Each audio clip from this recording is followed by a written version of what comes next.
오늘은 1월 28일 토요일 하나님 주시는 말씀은 마태복음 3장 1절에서 12절까지 말씀입니다.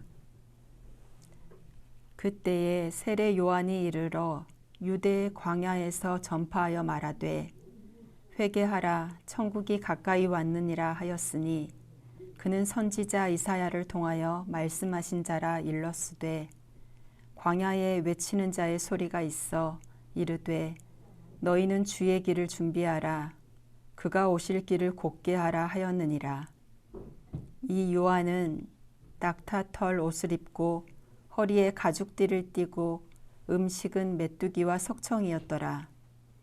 이때에 예루살렘과 온 유대와 요단강 사방에서 다 그에게 나아와 자기들의 죄를 자복하고 요단강에서 그에게 세례를 받더니 요한이 많은 바리새인들과 사두개인들이 세례 베푸는 대로 오는 것을 보고 이르되 독사의 자식들아 누가 너희를 가르쳐 임박한 진노를 피하라 하더냐.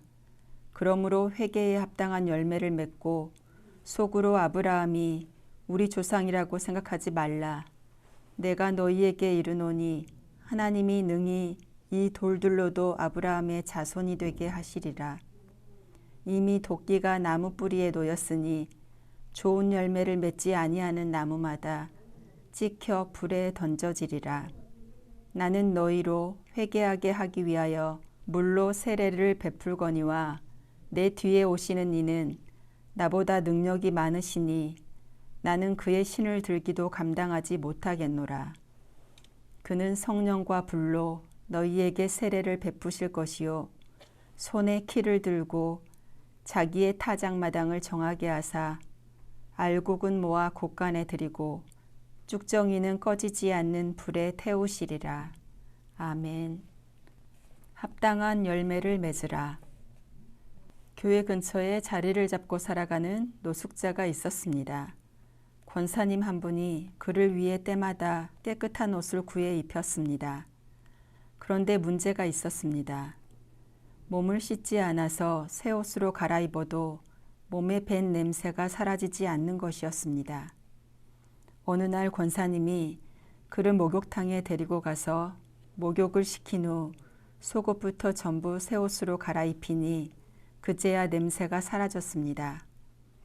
이후로도 새 옷으로 갈아입을 때마다 목욕이며 이발, 면도를 같이 해 노숙자 모습을 벗어내자 일자리도 구해져서 이내 노숙 생활을 끝낼 수 있게 되었습니다. 세례로 번역하는 히라버 밥티조에는 크게 깨끗하게 씻다, 물들이다 라는 뜻이 있습니다. 세례는 죄를 지어 더러워진 영혼을 깨끗하게 씻어내는 정결 예식입니다. 또한 세례는 자기 영혼을 하나님의 거룩하신 영인 성령으로 물들여 성령의 색, 거룩한 빛깔로 염색하는 것입니다. 깨끗하게 씻은 다음에 영혼에 다시 악한 생각이 들어가 죄를 지으면 세례를 받은 의미와 효과는 약해지거나 사라질 수밖에 없습니다. 오늘 말씀을 보면 사람들이 자신의 죄를 자백하는 자복을 하면서 세례를 받으러 끊임없이 세례 요한에게로 나옵니다. 세례인은 죄의 고백이 당연히 뒤따라야 하기에 회개하면서 요단강으로 요한에게로 계속 몰려들었습니다.